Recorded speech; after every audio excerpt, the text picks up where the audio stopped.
Vamos a empezar a ver la materia sobre la frecuencia relativa y formas de calcularlo. Algunos ejemplos para entenderlo de mejor manera. Veamos esta primera tabla que tenemos acá, donde podríamos decir que es el inventario de producción de una panadería, donde en la columna de la izquierda, esta de acá, tenemos la categoría tipos de pan. Esta panadería produce baguettes, pan con relleno dulce y manitas. Ahora, tienen otras categorías. Estos baguettes y esos tipos de pan los producen en un formato pequeño, grande, y algunas de estas las producen grande con queso. Entonces, es importante saber leer este tipo de tabla. Por ejemplo, si se pregunta cuántos baguettes produce esa panadería, el dato que nos interesa es este 116. ¿Por qué? Porque estamos preguntando baguettes. Y entonces, este 28 son baguettes, este 38 también son baguettes y este 50 también son baguettes. No podemos discriminar, por decirlo así, a ninguno de estos datos. Todos ellos son baguettes. Es importante que se preste atención a las frases que se nos dicen. Por ejemplo, en este caso yo digo, ¿cuántos baguettes produce la panadería? Esa frase, ¿cuántos baguettes produce la panadería? Simplemente está restringiendo, está preguntando por baguettes. No está haciendo distinción de precios, ni tamaño, ni nada. Entonces, como la frase es así abierta, debemos tomar este 116. Ahora, si la cerramos un poquito más, podríamos preguntar cuántos baguettes pequeños o de 300 colones produce esta panadería. La respuesta sería 28. Este dato acá, porque tenemos baguettes, esta, y pequeño sería este. Ahora, para que vean otro ejemplo, si se hace una pregunta totalmente abierta, ¿cuántos panes produce esta panadería? ¿Cuántos panes? No importa el precio, nada más estoy preguntando panes. Y baguettes con relleno dulce y manitas, todos ellos son panes. Entonces, ¿dónde está ese gran total? ¿Cuánto es la producción total de esta panadería? Sería este lado que está aquí en verde, el 292. Eso sería la producción de pan de esa panadería, 292. La respuesta a la pregunta ¿cuántos panes produce la panadería? Es 292. Si preguntamos ¿cuántos panes pequeños produce esta panadería? Entonces la respuesta sería 120, porque nada más restringí pequeño. Entonces no importa de qué sabor sea, lo que importa es el tamaño. Ahora, ¿cuántos panes grandes se producen en esa panadería? Venimos aquí a grande y vemos el gran total, porque este dato son panes grandes, este también son grandes y este también son grandes. Entonces la suma de ellos es este dato de acá, 110. Sí, podríamos decir grande, simple, ¿verdad? Si yo ahora digo cuántos panes grandes con queso se producen, entonces sería este dato de acá, 62.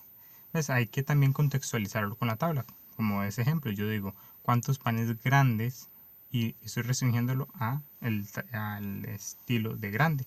Es más, para no dejar lugar a duda, pongamos grande simple para que quede más claro aún. Entonces, ¿cuántos panes grandes simples produce esta panadería? 110 sería la respuesta. ¿Cuántos panes grandes con queso produce? 62 sería.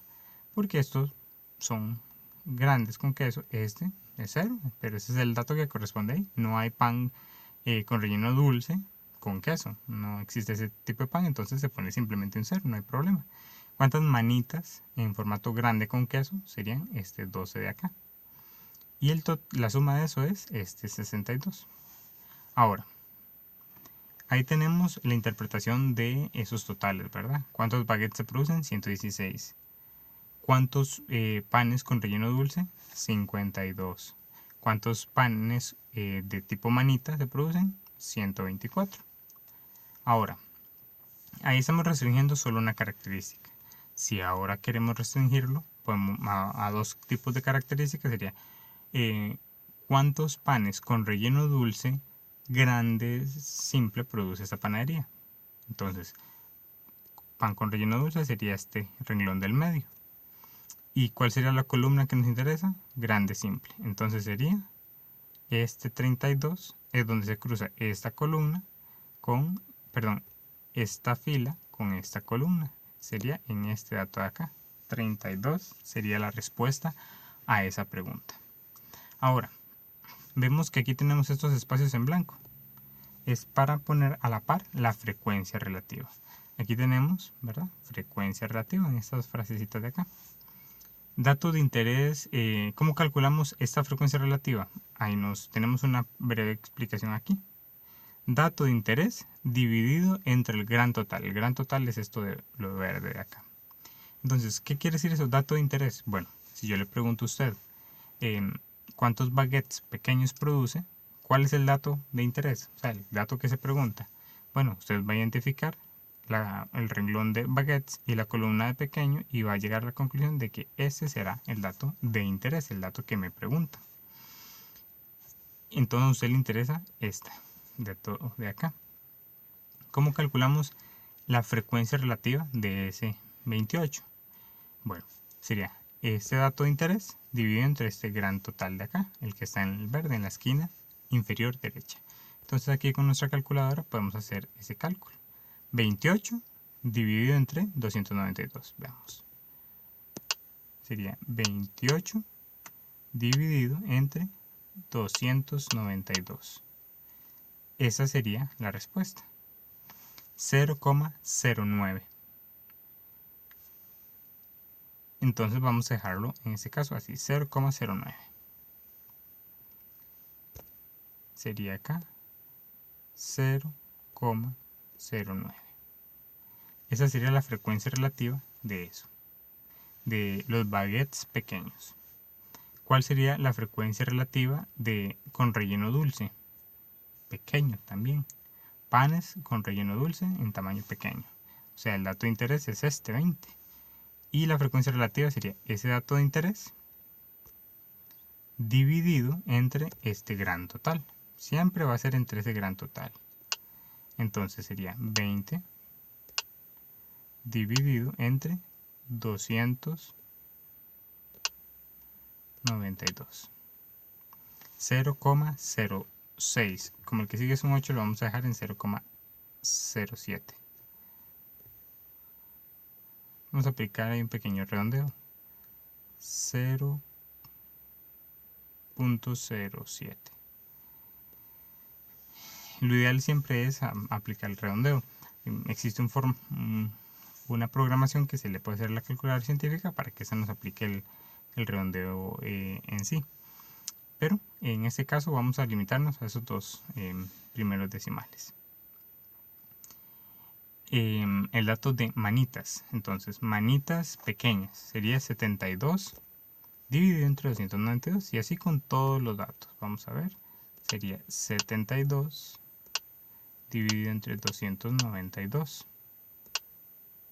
0,24 y como el que sigue es un 6 se convierte en 0,25. 0,25. Ok, esa sería la frecuencia relativa de ese dato. Ahora, ¿cuál iría aquí? Hay dos formas de sacarlo. Puede ser sumando este 0,09, este 0,07 y este 0,25 y poner aquí el dato. Vamos a hacer, o sería este 120 dividido entre este. Ese es el dato de interés, se divide entre este gran total igualmente. 120 dividido entre 292. 0,41 sería la respuesta. 0,41. Vemos que corresponde de esa manera. Entonces con eso de esa columna podemos llegar a la conclusión de que la frecuencia relativa de los baguettes pequeños es de 0,9. O también podemos decir que la producción de panes pequeños en general representa un 0,41 de la producción de esta panadería. Ahora vamos a ver el grande simple, lo mismo, de la misma forma, 38 dividido entre 292. 38 dividido entre 292. 0,13. Aquí sería un 0,13.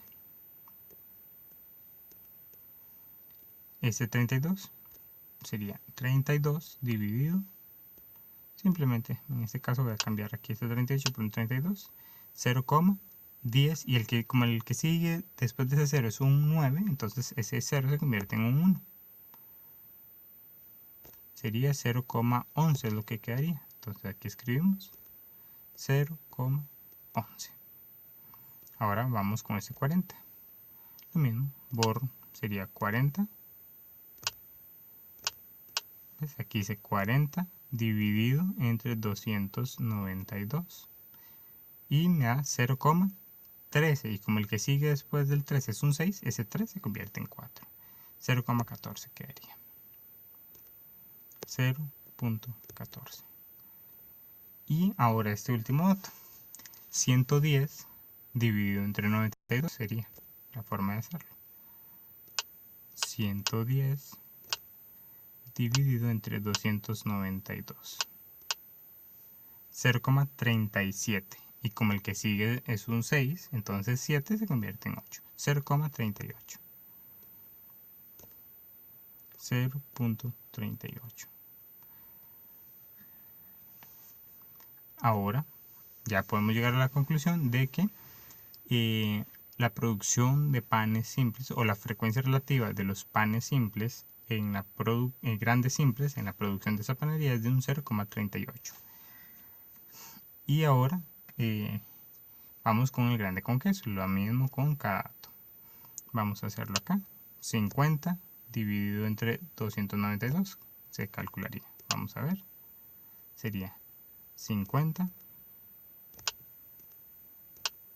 dividido 292. 0,17. Vemos. Y como el que sigue después de ese 7 es un 1, ese 17 queda así como está. 0,17. 0,17. Ahora este 0 lo podemos hacer para nada más ilustrarlo. Tenemos que es 0 dividido entre 292, como está ahí en la calculadora. ¿Y cuánto nos da? 0. Entonces la frecuencia relativa de un dato que es 0, perdón, sería 0. Este otro dato, 12, entonces venimos a la calculadora, ponemos 12 dividido entre 292 y me da que la frecuencia relativa es 0,04. Y como el que sigue después de 4 es un 1, queda en 0,04. 0,04. Y ahora lo mismo con este sentido, el dato de interés es este 62. Entonces 62 dividido entre 292. Borramos aquí, escribimos 62 dividido entre 292 y me da 0,21. 0,21 y como después sigue un 2 queda así 0,21. Incluso esto es un sistema que uno podría utilizar. 0,21. Este es un sistema que uno puede utilizar a la hora de hacer un examen o un trabajo. Ya uno sabe que el gran total es este 0 o este 292. Entonces en las calculadoras científicas uno con las flechas se puede devolver y nada más borra el dato para simplificar el trabajo y no confundirnos y evitarnos el error de tal vez un día escribir 293 o 291 porque no vimos el dato. Entonces, por ejemplo, este 116, vamos a calcular la frecuencia relativa de este evento. 116, entonces escribimos 116 dividido entre 292, 0,39. Escribimos aquí 0,39. Este 52, lo mismo, venimos a la calculadora, borramos simplemente el dato que teníamos antes y sería 52. 0,17 y como el que sigue después de ese 7 es un 8, entonces el 7 se convierte en un 8. 0,18. 0,18. Y ahora con ese 124 es lo mismo. Borramos 124. Dividido entre 292 sería un 0,42. Sería aquí. 0,42. Recordemos que siempre que hablamos de frecuencia relativa, como ustedes ven, siempre esto queda en 0, algo, 0, algo, 0, algo, 0, algo. La frecuencia relativa, siempre las respuestas son en 0, algo, 0, algo.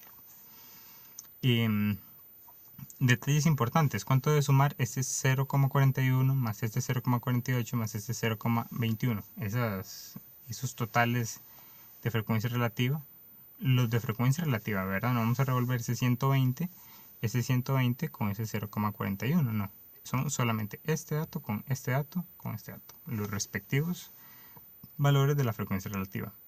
Esa franja naranja, los valores de frecuencia relativa deben sumar 1. Hagamos una pequeña prueba, o muy cercano a 1. ¿Por qué puede ser muy cercano? Por el tema del redondeo, que puede dar algún pequeño margen de error.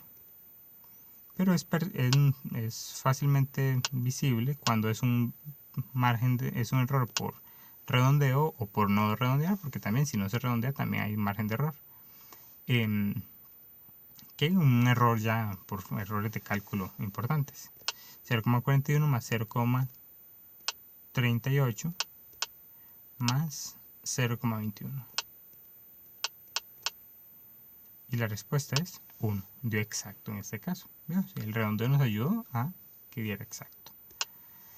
Vamos a ver esta columna celeste. Como vemos, los datos de interés son estos tres de acá: 0,39, 0,18 y 0,42. Vamos a ver: 0,39 más 0,18 más 0,42. Vemos, en este caso nos da 0,99. Entonces, como hemos visto en otros momentos, al aplicar redondeo o sea, si se aplica o no se aplica, siempre va a haber algún margen de error. A veces puede ser que no, pero en algunos casos sí. En este caso es un buen ejemplo. 0,99, vemos que le falta muy poquito para llegar a 1. Este cálculo está bien hecho. Simplemente fue ese pequeño margen de error aceptable. Es como en la vida real: si uno una tabla la mide a 2 metros y la corta y la vuelve a medir, probablemente no va a medir exactamente 2 metros, tal vez le falte o le sobre 1 milímetro. Y a la hora de hacer un mueble, ese milímetro no representa un mayor obstáculo para que quede bien. Igualmente acá hay un grado de error tolerable, por decirlo de alguna forma. Ok, es importante recordar eso. La fila o el renglón del total, ese que está en naranja que pueden ver, eso debe sumar 1. Y esta columna, la que está en celeste, la frecuencia relativa, ¿verdad? Los datos que empiezan con 0 punto algo, eso debe sumar 1, siempre. Ahora, ¿qué hay de estos datos de acá? Vamos a resaltarlos por un momento. Todos estos que no están ni en la columna celeste ni en la fila naranja, todos ellos también por sí solos deben sumar 1. Cuando decimos estos datos nos referimos a las frecuencias relativas, esos que estoy señalando en este momento, ¿verdad? Esta columna, ¿verdad? Esta columna, con esta columna o con esta columna. Esos datos deben sumar 1 también. Podríamos hacer la prueba, pero la pueden hacer ustedes mismos. Pueden pausarlo acá y hacer la prueba con esos datos. Debe dar 1 o muy cercano. Recuerde que es 0,09 más 0,07 más 0,25 más 0,13 más 0,11 más 0,14 más 0,17 más 0 más 0,04. Esos datos nunca se suman los 0 puntos con este 28 o este 20, no, para nada. Esos nunca se van a revolver, solo las frecuencias relativas con frecuencias relativas. ¿Cómo se consiguió este dato de acá, este 116? Bueno, sumando este, que son datos absolutos o reales. De verdad hay 38 panes así. Eso es un concepto un poco abstracto que nos ayuda a entender de una forma más precisa esto. ¿Para qué son estos datos de frecuencia relativa? Ahora sí, como hemos visto, si alguien me dijera, es que una panadería produce 28 baguettes y, y esta semana no pudo hacer su respectiva producción. Entonces uno dice, bueno, este pan esta semana no produjo 28 baguettes, ¿y eso qué? No me dice nada, porque no es lo mismo que, pongamos un ejemplo, una empresa, que es, no sé, la Bimbo, se ponga a producir baguettes y que esta semana no produjo 28 baguettes. ¿Cuánto pueden ser 28 baguettes para la Bimbo? Puede ser que no signifique nada importante, es algo mínimo. Puede ser que no sea ni menos de un 1% de su producción. Mientras que en esa panadería su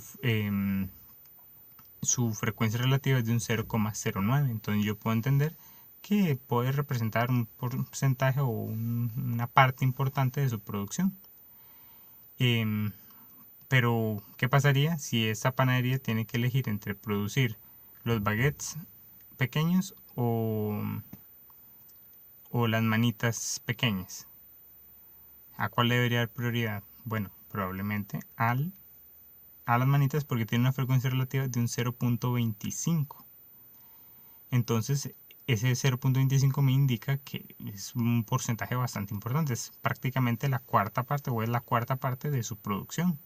Entonces, si descuida ese rubro, va a tener grandes pérdidas. Ahora, si tuviera que elegir, igualmente, en general, no producir manitas o baguettes, es lo mismo. Ambos son datos importantes. ¿Por qué? Aquí está manitas y aquí está baguette. Vamos a la columna celeste. Vemos que este es 0,39 y 0,42 son los porcentajes más, o las frecuencias relativas más altas. Vemos que manitas es ligeramente más alto. Entonces quiere decir que si esa panadería no pudiera producir esas manitas, estaría perdiendo un poco menos de la mitad de sus ingresos. Entonces eso nos sirve esto. Igualmente, como ya hemos visto en clase, una forma de también se pueden pasar estas frecuencias relativas a porcentaje. En el caso del baguette pequeño, aquí, este dato, simplemente sería multiplicar este dato por 100. Entonces sería la frecuencia relativa de baguettes pequeños, ese 0,09 por 100. Ya lo hemos visto varias veces, pero hagamos un ejemplo acá. 0,09 por 100 sería un 9%. Ahí tenemos ese 9, que es el 9%. Ese quiere decir 9%. Ese sería un 7%. Es un 25%. Esto un 13%. Eso se convertiría en un 11%. 14% es de abajo. Este en un 17%. Y este en un 0%, obviamente, y este va a ser un 4% y así sucesivamente. Entonces, esos datos, esta forma de ver las producciones o los inventarios, nos ayuda a decir de forma simple o de una forma estandarizada un dato y que cualquier persona lo pueda entender en términos generales, sin ahondar en muchos detalles. Pongamos un ejemplo para terminar con este tema.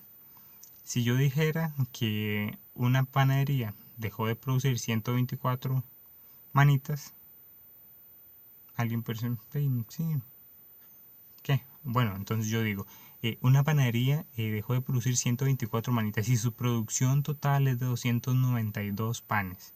Entonces este 124 representa una cantidad importante de su producción, quiere decir que está perdiendo mucho dinero, etc. Todo eso que se dijo ahorita podría resumirse en que una panadería, su producción de manitas tiene una frecuencia relativa de un 0,42. Y solo con ese dato, ya la persona, uno se puede imaginar cuánto representa ese rubro en esa panadería. Si lo pasamos a porcentaje, para muchos es más fácil verlo en porcentaje. Ese 0,42 sería un 42%. Entonces uno podría decir que cierta panadería no pudo producir un 42% de sus productos. Entonces uno se imagina que ese 42% es un porcentaje alto, quiere decir que casi esta media, como dirían popularmente, esta media máquina, esa panadería no está produciendo casi que la mitad de lo que debería. Entonces las ganancias se van a reducir probablemente en un 42% o algo, un porcentaje alto. Eso nos ayuda a decir estas cosas sin entrar en tanto detalle de cuántos panes son y cuánto es la producción total, sino en términos generales. ahí tenemos ese tema de frecuencia relativa. Veamos este otro. Tenemos que un experimento que se lanza un dado 23 veces. Entonces piense en un dado que se lanza 23 veces. Lo agarramos, lo lanzamos, va una vez. Lo recogemos, lo volvemos a lanzar, van 2 veces y así hasta llegar a 23. Para simplificar un poco y evitar algunos errores, estos dados en sus caras no tienen números, sino tienen colores. Entonces está la cara roja, la cara azul, la cara verde, la cara blanca, la cara amarilla y la cara negra. Y vemos que esta parte de acá nos dice cara, el color es ese primero. Ahora, dice que después vemos que dice veces que salió. ¿Qué quiere decir eso? Que el color rojo salió, ¿cuántas veces? 3. El azul, 5. El verde, 2. El blanco, 8. Y así con el resto de números. Y debemos calcular la frecuencia relativa de cada uno de esos eventos y después el porcentaje. Entonces empecemos.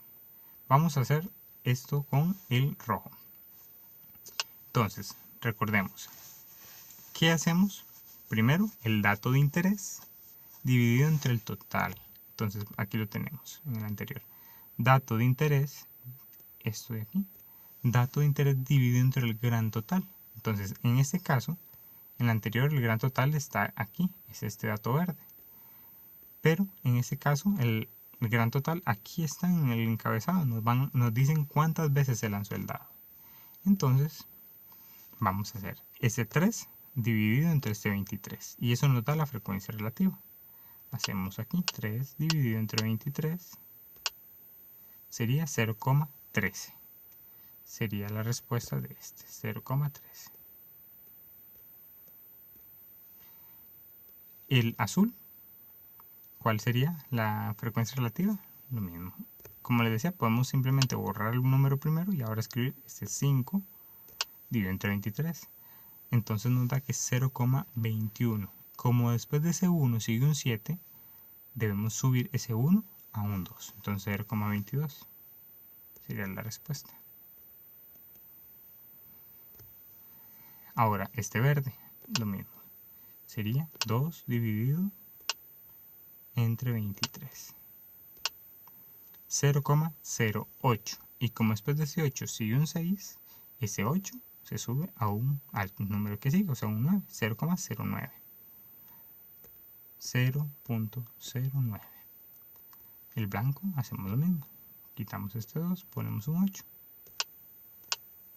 0,34. Y como después del 4 hay un 7, entonces el 4 se convierte en un 5. 0,35. 0,35. Ahora este amarillo. 4, este 4 de aquí se divide entre el total, el 23, y nos da. Entonces venimos aquí. 0,17. Y como después de ese 7 sigue un 3, se queda hacia el número. Recordemos que eso cambia cuando ya es un 5, se sube, y si es menos de 5 se queda así. 0,17. Y ahora este color negro sería 1 dividido entre 23, 0,04. En ese caso queda así, 0,04.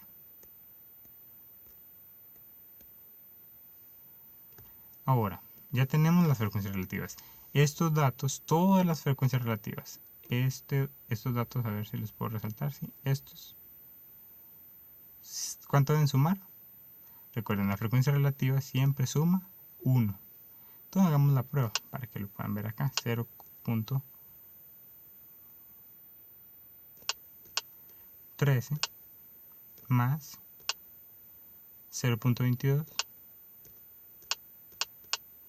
más 0,09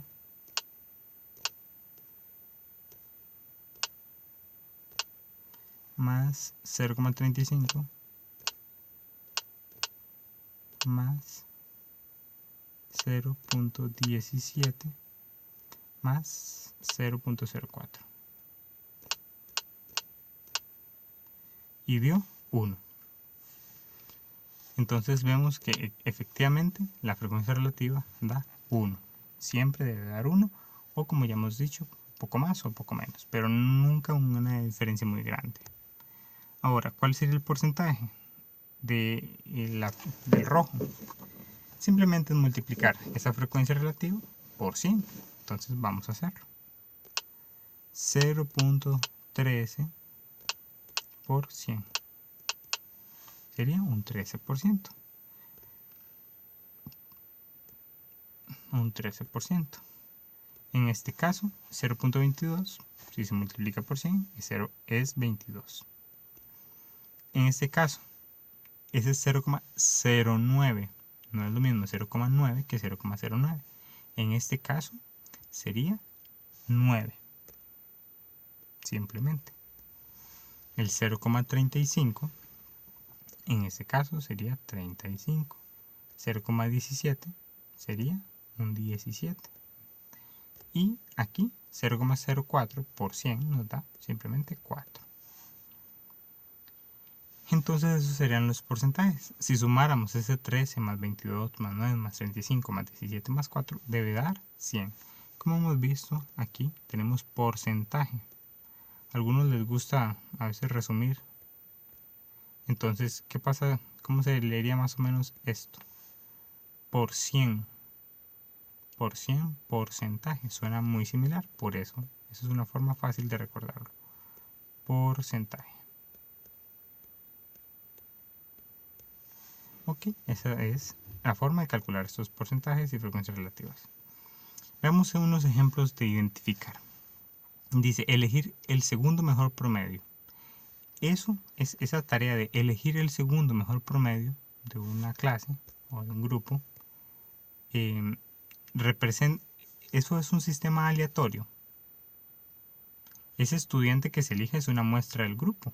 ¿Sí? Uno lo elige y ya. Pero el punto es, ¿el sistema que se está utilizando es aleatorio? Bueno, no es aleatorio. ¿Por qué? Porque de todos los estudiantes solo hay uno que puede ganar o que puede ser elegido, el segundo mejor promedio, nada más.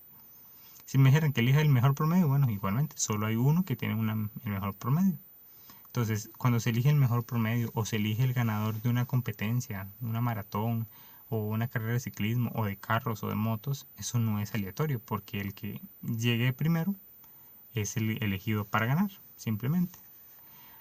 Y se supone que está en juego el mérito de cada participante. El más bueno gana, se supone. Ahora veamos el siguiente. Elegir el ganador de un bingo. La institución o el colegio realiza un bingo y entonces tiene 20, no sé, 20 premios, etc. Pero cuando se entrega un premio, el que sea, ¿cómo se elige entre esas 1000 personas que llegaron al bingo, el ganador? El director de la institución señala a alguien y dice, yo quiero que usted lo gane. No, para eso están los cartones y se usa la tómbola y se gira y hasta que salga el número. Entonces, los ganadores de un bingo se eligen de forma aleatoria. Está la tómbola. Es más, si usted estuviera en nuestro tipo de juego y ve que el que saca los números abre la tómbola y empieza a buscar así bola por bola y agarra esta y dice el número, usted dice, eso es trampa, está eligiendo al propio el número para que alguien gane. Mientras que si él la bate y la bate al frente de todos y simplemente abre la puerta y cae una bola, no hay forma de que lo pueda elegir. Entonces eso sí es un sistema aleatorio. El elegir el mejor equipo del campeonato del fútbol nacional es algo aleatorio. No, se realizan muchos partidos y juega un equipo contra el otro y contra el otro. Van sumando puntos, se toman en cuenta los goles que mete. Todo es por méritos. El que gana tiene 3 puntos, el que pierde 0. Si empatan, bueno, se reparten los puntos. ¿Ves? Hay cierto como un grado de justicia. Si quedaron empatados en puntos, entonces, ¿qué hacemos? ¿Lanzamos una moneda para ver quién pasa a la final? No, se fijan en cuántos goles se metieron. Para que pase el que haya metido más goles, o sea, el mejor. O en algunos casos también están empatados en goles, entonces se fijan cuál tiene menos tarjetas amarillas y rojas. Y el que tenga menos, ese es el que pasa, o sea, el que fue más limpio al jugar. Entonces, ese sistema no es aleatorio, sino que en efecto es simplemente un sistema por mérito. Gana el mejor, gana el más rápido, gana el que mete más goles. Esos son algunos detalles importantes. Recuerden que una muestra es un pedacito de algo más grande. Un pedacito de queque no se va a comer todo el queque. Usted con un pedacito puede saber cómo sabe todo el queque en general. Y así. El sistema aleatorio nos permite evitar errores. Si uno de un queque agarra una muestra y la agarra de un borde, y lo que le va a salir es puro lustre. Y usted lee esa muestra a alguien y dice, eso era puro lustre nada más. Porque no hay pruebas en esa muestra de que de verdad había queque, el pan del queque. Pero si usted agarra de esa esquina y del centro y de la parte de acá y de la parte de allá, de derecha, izquierda, de todo, así, de diferentes porciones pequeñas tal vez, pero las agarra y lleva a una persona esa muestra, la persona puede ser que entonces entre esa variedad de muestras que se tomó de forma aleatoria se encuentre tal vez una pasa, un maní, una almendra, el lustre, queque, y la persona se puede hacer una idea general de más clara de cómo es ese queque. Por ejemplo, si en esas muestras no hay nada, no hay ninguna sola que tenga una porción pequeña de chocolate, nada, no existe en la muestra algo, nada de chocolate, y el que pruebe el queque, aunque no vea el queque, puede decir, bueno, ese queque no tiene nada de chocolate. ¿Por qué? Porque se tomó una muestra de forma aleatoria y en ninguna salió, entonces o es un pedazo muy pequeño, pero en general se ve que no hay. Eso es una ventaja de la muestra aleatoria, nos permite ver de forma objetiva, o sea, sin distorsión o con la menor posible, la realidad de un evento, que es imposible analizarlo todo. Como les decía, una persona no se puede comer todo el queque para saber cómo sabía todo el queque, no tendría sentido. Y si lo hace alguien, se lo come, y al final, ¿para qué? Si ya el queque no existe, ya se lo comió. Entonces son formas prácticas de esto. Esos serían prácticamente los temas más importantes que debemos tener en cuenta.